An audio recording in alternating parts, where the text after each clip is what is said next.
Hi, hello everyone. So today we're going to do something special that we didn't do never before. I wanted to present one of my, I think one of my most successful students. Yes, Yeah. hello. Yes, So, hello. so Jules, do you want to present yourself to the audience? Yes, well, hello everyone. My name is Jules.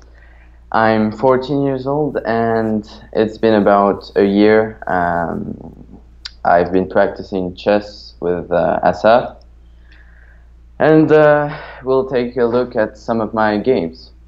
Yeah. So what I was thinking together with my French friend here is that Yes, it kind of makes sense to show some games according to periods of time. So correct me if I'm wrong. We've been working together for about 11 months, maybe a year, right?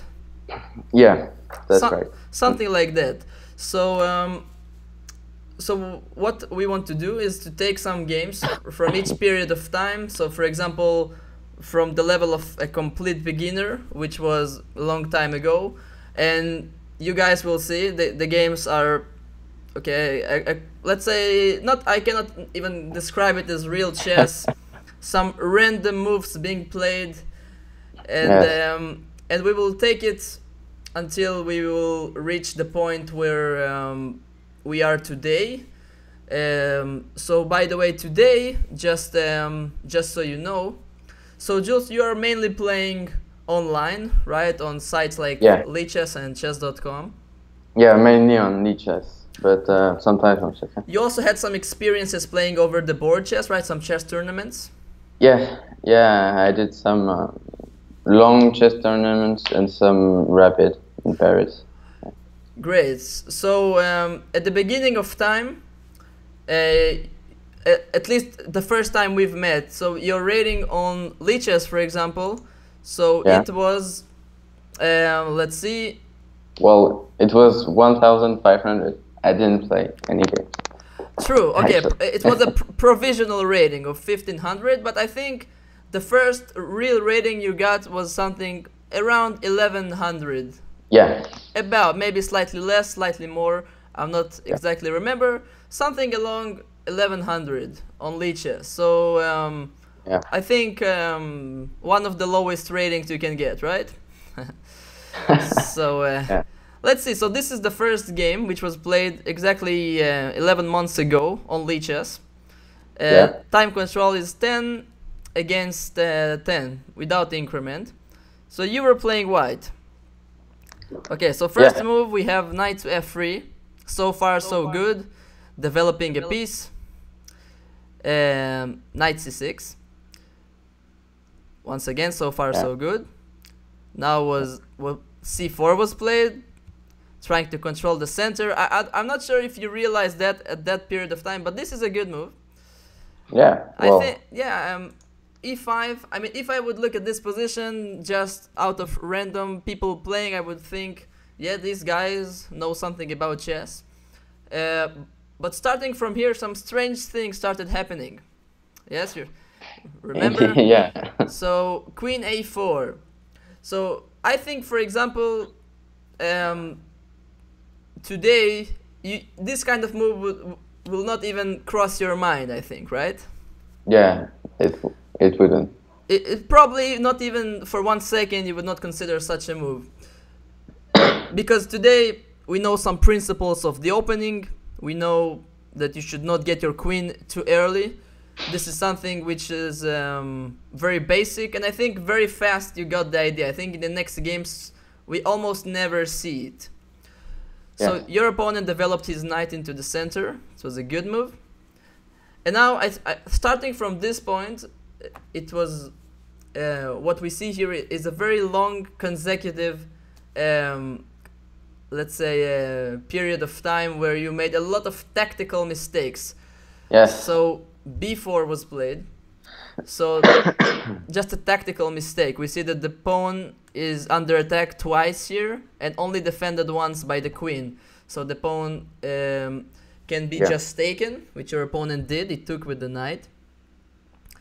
And now, once again, being a beginner player, maybe not taking a look at the whole board, just looking at the let's say, I think at the beginning, one of your main problems, which is a problem I encounter with a lot of players, that you only take a look at the, let's say, a little portion of the board. You don't take a look at the whole picture back then, right?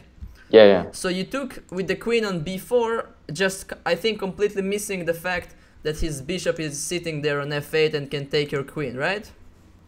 Yes, I guess I did. Yes, miss that one. right. It even seems funny for you now, right? That Yeah. you missed such a trivial detail. But yeah, this is a thing which players miss at these levels. So I call it let's say the horizontal effect. So just not seeing a piece which is far away. If you remember, we used to discuss this theme quite a lot. I think when the time after some time you stopped making those kind of mistakes almost altogether. I don't think today you miss such opportunities that pieces far away. You see it quite clearly, I think, right? Yeah, well, I try, yeah. Yeah, it's, but usually I don't. yeah, I think it's kind of automatic. Yeah. Right? Yeah, now it's automatic. Yeah, so your opponent just took your queen. Your opponent, by the way, was rated 1425 on Lichess. Yes. You did take one pawn on e5, which was not protected, so it was a good move because you can just take a pawn. Yeah. But the next moves, so d6. Oh, this, yeah, magnificent move. Yeah, the next move was magnificent. So your knight is under attack by his pawn, but you decided just to ignore it altogether and play a3. We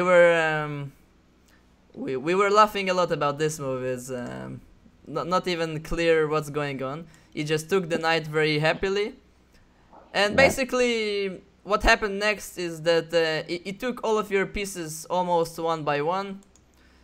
So you attacked his knight. Sorry, he just went away.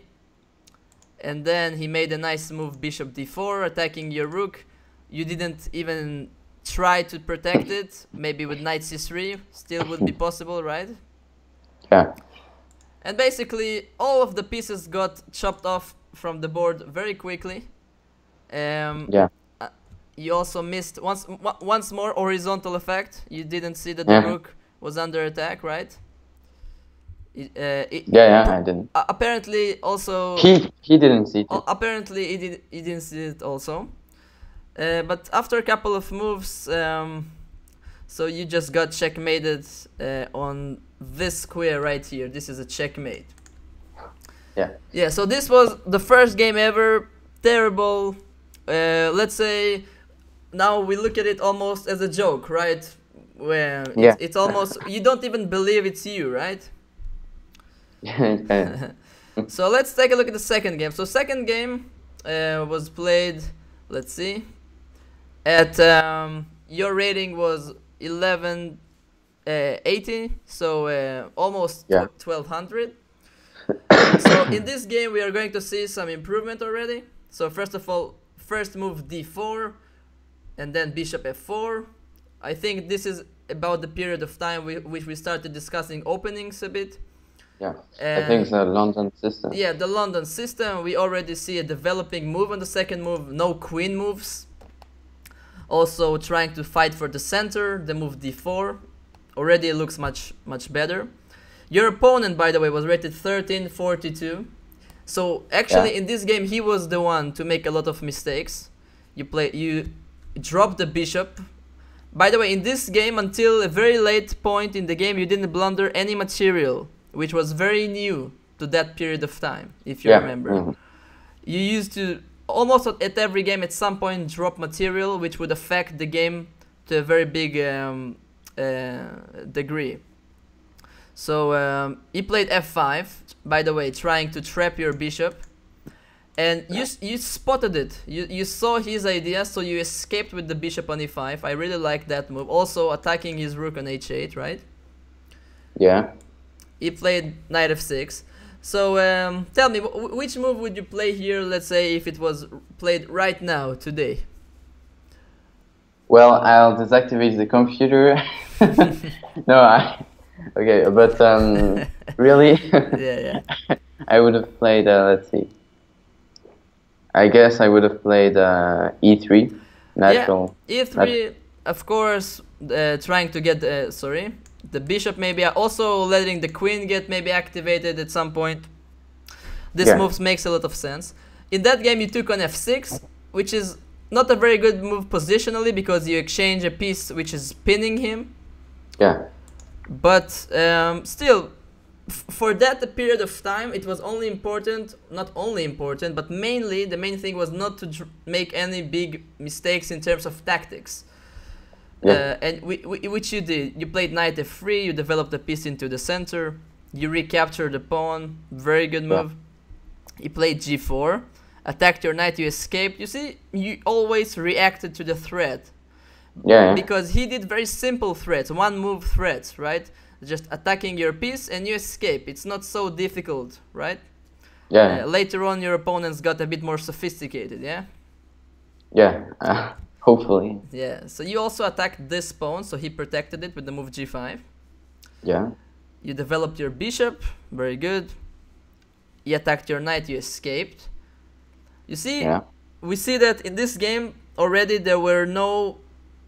we are on move number 11 and your position is completely fine, no damage. It's even, I think if anything, it is black who is doing some strange things, right?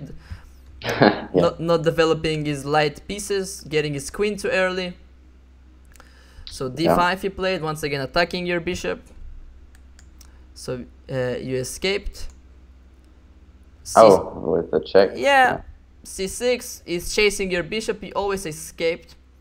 He now played the move bishop h6, attacking your pawn. And here was a move I really liked, which is rook f1. You didn't even bother to protect the pawn, but rather developing your rook with the gain of tempo against his queen. Yeah. Now this move didn't turn out to be very good because he found a strong move here, which is check on h4. And he took, and starting from this point, your position started collapsing a bit, but you had a good purpose, which this is still a very early period of time. Still, the tactical mistakes did occur. So he grabbed many pawns right now. Now he is on 3 pawns up. Also attacking your rook, which is now cannot be protected, right? Yeah. But this was actually the first game ever that you won, which was rated, right? Yeah. So was it on time? Did you win on time? Yes. Did you win on time? Yes. Yes. Yeah, I did. But you deserved it. You played a solid game, even though you did made a mistake at the end.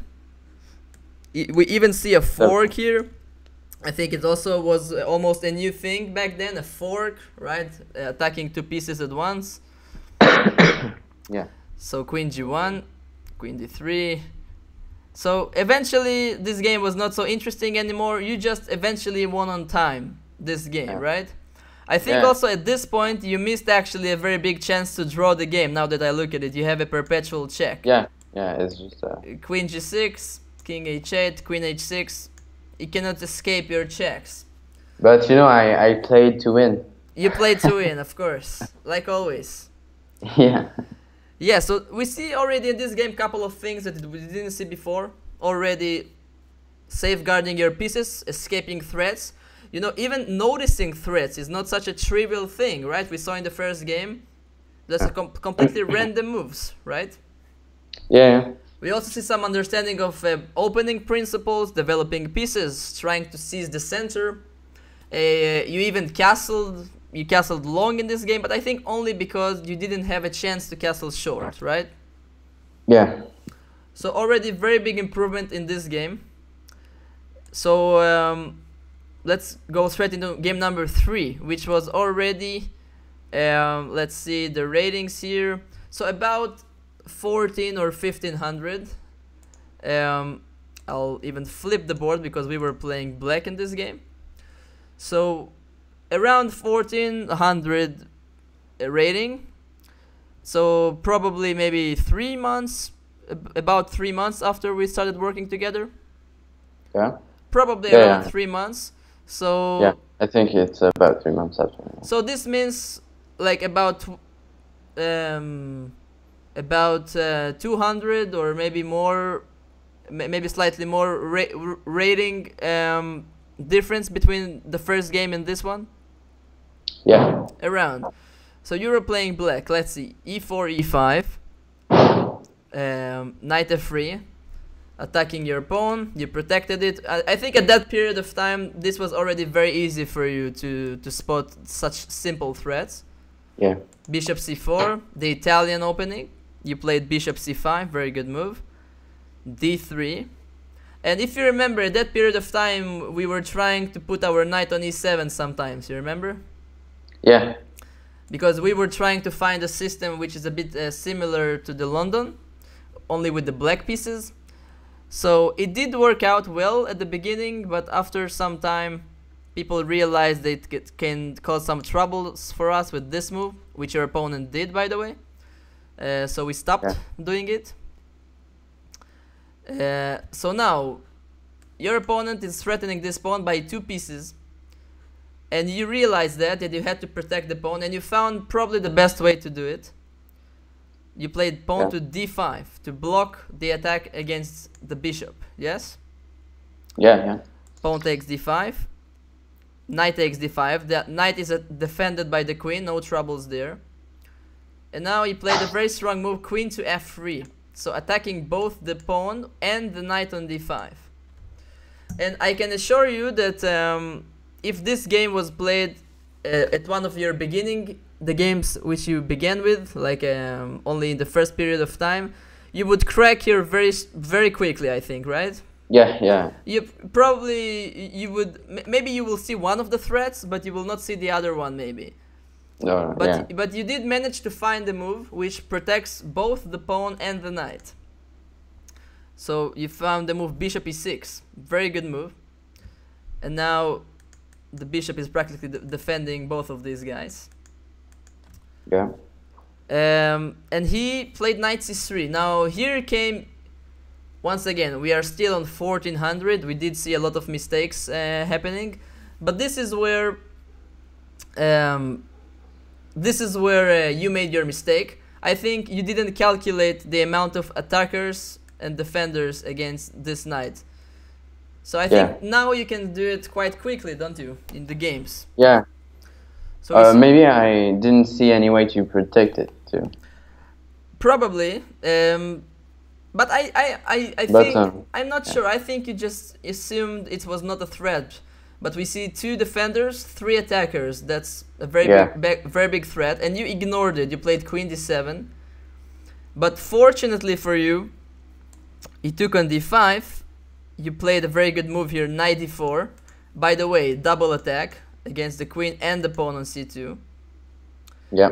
And here he just blundered. He saw the attack on the queen, but he went to e2. He wanted to protect the pawn, but just completely missed the fact that his queen was hanging, yeah? Yeah. So you managed to win this game mainly by luck, yeah? So knight takes e2, and I think he resigned immediately. Yeah. So yeah, we see already from the first 3 games here already a very serious improvement in the first period of time. So I think at that period of time you spent a lot of time doing tactics, right? Yeah, puzzles. Puzzles, which I've sent you also puzzles on Chess or chess.com. I think at that period of time you still didn't play on chess.com, right? No, yeah, I didn't. Yeah, so so this helped you a lot to make less blunders. So I was kind of very much happy with your improvement back then, also right now, of course, but this is something I think I've told you from the beginning, that in order to reach a level of let's say 14, 1500, you saw that mainly what you need to do is just not blundering too much your pieces and take advantage of your opponent's blunder, which occurred very frequently, if you remember. Yeah. Just beware of the whole board and yeah. Exactly. Being aware, those kind of things. So this will be, I think, enough for the first part. We will continue discussing later games of later periods of time. In the second period of time, we will see the games are starting to be more positional. In these games were completely, let's say, like the first to blunder loses, something like that. Yeah. The second period of time was already slightly more sophisticated. We will see some positional themes like playing for better pawn structure, winning some end games also. I think in this period of time you also almost never reached an end game, I think, or almost never. Yeah, it was the games very were rare. Really short. It was very rare for you to reach an end game, I think. So I think we also didn't mention it in the beginning, but I think today, so you are rated about 1750, right? Yes, about that. And we are trying to kind of get to 1800 in the close period of time, but no pressure, of course. Great. So you want to add something before we finish? Not especially. Just to say, I'm happy to play chess and to progress. Yeah. Yes. Me too, but very much happy with your improvement.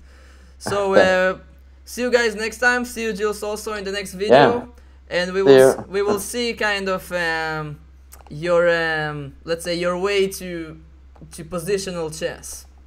Yeah. Okay. Great. See you guys. Bye bye. See you.